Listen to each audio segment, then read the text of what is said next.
cuaca sudah kembali cerah, di Jakarta saja Anda bisa menikmati Jakarta dengan cara berjalan kaki. Kesenuma diberikan kepada orang-orang yang Anda kasih.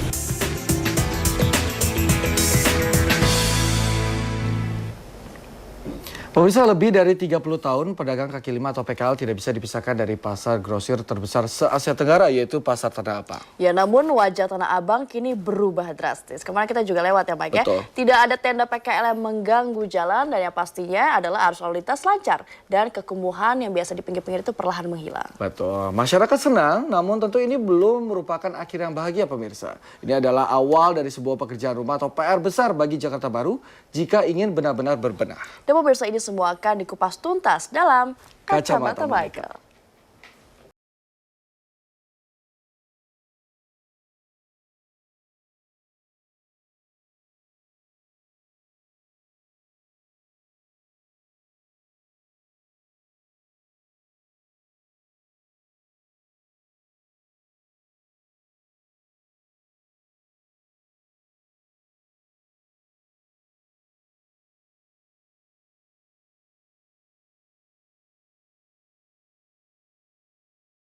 Para PKL tumpah ruang memenuhi trotoar hingga menutup akses jalan sekitar Pasar Tanah Abang. Pertama ya apapun ada, bisa menawar, murah. Mulai dari jarum sampai kristal sampai berlian ada di kaki lima. Jadi kalau bisa pemerintah itu membangun gedung kaki lima bacaannya, bukan mall. Kalau dibilang perlu ya perlu, areanya ya yang cukup. Mengganggu situasi di jalan aja. Kasiannya juga kasihan, mereka juga pengen cari nafkah. Tahukah Anda, kepadatan ini sudah terjadi sejak puluhan tahun lalu. PKL ini bawaan orok dari Tanah Abang ya. Pasar pertama yang dibentuk memang hanya diberi hari Rabu. Kemudian ditambah hari Sabtu memang semua dibuka dalam bentuk gelaran tikar begitu loh. Tahun 1926 itu saking merajalelanya gelaran tikar di Pasar Tanah Abang, pasar itu dimodernkan. Tekstil, makanan, kelontongan, sayur mayur begitu, itu memang akhirnya membuat Tanah Abang terkenal menjadi semrawut begitu. Orang Betawi sendiri bilang Tanah Abang itu bulu kusut. Pedagang-pedagang Arab, pedagang-pedagang India, Cina begitu ya, itu memang menggelar dagangannya yang terbaik di Pasar Tanah Abang. Tahun 98 ditambah lagi dengan yang namanya Pasar Sogo Jongkok begitu ya. Kekroditan ini memang menurut saya satu hal yang identik dengan Pasar Tanah Abang. Tapi dalam kekroditan itulah orang merasa akan menemukan barang-barang terbaik tapi dengan harga yang miring. Ini yang membuat Tanah Abang itu diterima kesemrawutannya, diterima ketak beraturannya, bahkan diterima premanismenya begitu.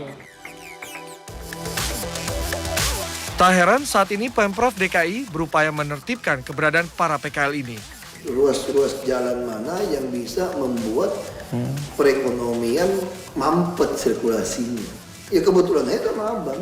Kalau memang ternyata orang tidak mau memilih kami pun, karena kami melaksanakan perda ya kami ikhlas saja, tidak usah dipilih. Karena kami yakin orang Jakarta yang waras yang ingin kami dipilih menegakkan peraturan daerah lebih banyak daripada yang menolak sebetulnya. Nah, kami yakin kalau Jakarta masih lakukan kita tangkap, kita sidangkan, yang akan langsung tersebar kemana-mana, orang tidak boleh lakukan. Ini efek jerah saja. Nah sekarang kenapa orang PKL semua berani nantang, ada Pol PP juga dia nantang? Kan nggak pernah ada perda yang dilakukan. Sama seperti perda dilarang merokok. Pernah nggak dengar ada orang di penjara gara-gara ngerokok di Jakarta, tempat umum? Belum ada. Harus kita tegakkan dari undang-undang yang berlaku. Dari sanksi yang diberlakukan juga.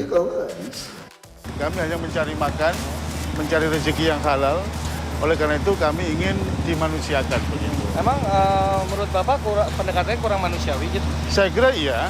Apa yang disampaikan oleh Wakil Gubernur bahwa pedagang kaki lima yang tidak atau menolak relokasi akan dipenjarakan itu sangat tidak manusiawi.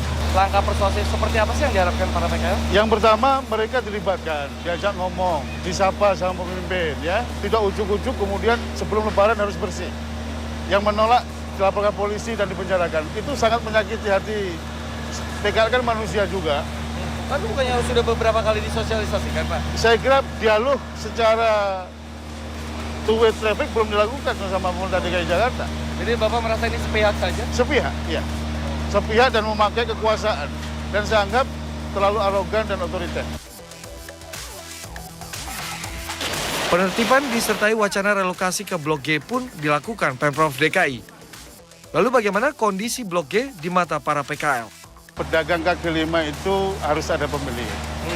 Blok G ini dianggap sama teman-teman PKL jauh dari pembeli.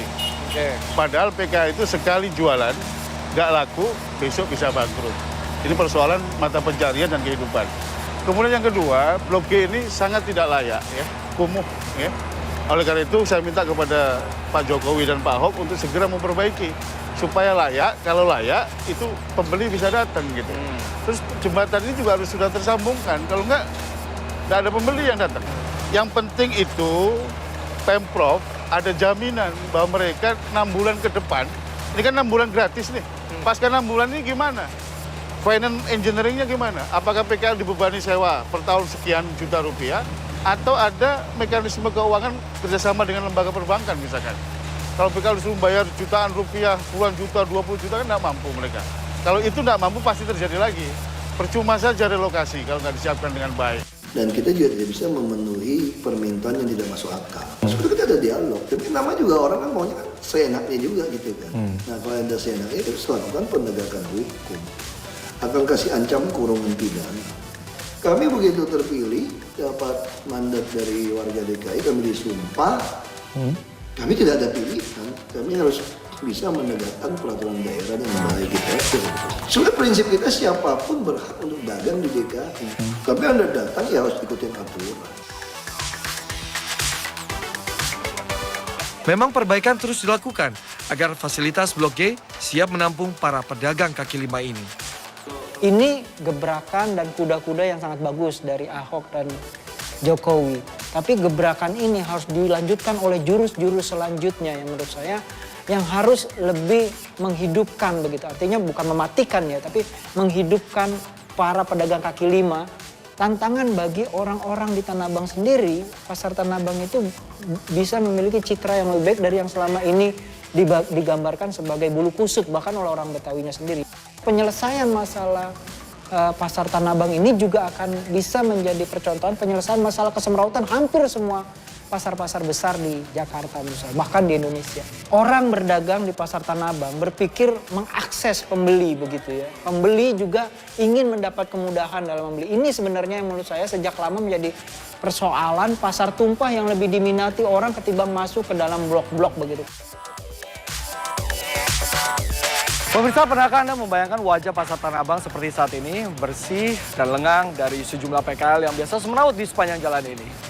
Memang upaya penertiban dilakukan oleh Pemprov DKI Jakarta di satu sisi patut kita apresiasi, namun di sisi lain juga diperlukan dialog bersama dengan para PKL agar roda perekonomian tetap berjalan dan upaya penertiban ini tidak bersifat sementara. Demikian Kacamata Michael untuk saat ini, kita akan jumpa lagi dengan topik berbeda minggu depan. Jadi simak terus Kacamata Michael.